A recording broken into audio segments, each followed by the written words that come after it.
আজি আমি এগৰাকী ডিমৌবাসী হিচাপে যথেষ্ট গৌৰৱ অনুভৱ কৰিছোঁ যিহেতু ভাৰত চৰকাৰৰ গৃহ মন্ত্ৰালয়ে সমগ্ৰ ৰাজ্যখনৰ ভিতৰতে ডিমৌ আৰক্ষী থানাখনক আচলতে বেষ্ট পুলিচ ষ্টেচন হিচাপে এৱাৰ্ড ঘোষণা কৰিছে।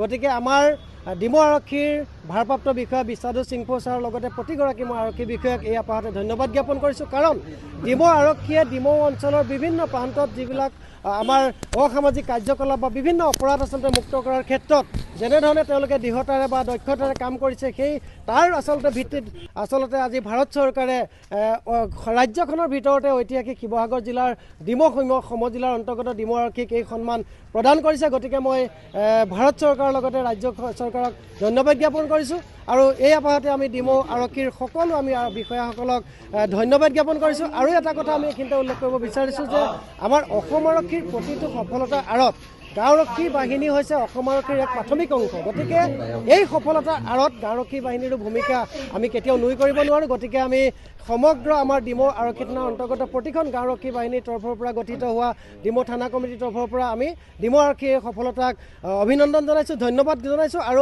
আশা কৰিম আগন্তুক দিনবিলাকত ডিমৌবাসী ৰাইজৰ স্বাৰ্থত আমাৰ ডিমৌ আৰক্ষীয়ে বা ডিমৌবাসী ৰাইজৰ সকলো জীৱন সম্পত্তি নিৰাপত্তাৰ খাতিৰত আৰু এই অঞ্চলত ঘটি থকা প্ৰত্যেকটো আচলতে অনৈতিক কাৰ্যকলাপ অপৰাধবিলাক নিৰ্মূল কৰিবৰ কাৰণে ইয়াতকৈ অধিক আৰু উৎসাহেৰে তেওঁলোকে কাম কৰি যাবৰ কাৰণে আজি আমি এই থানাৰ চৌহদৰ পৰাই তেখেতলোকৰ প্ৰতি আহ্বান জনাইছোঁ।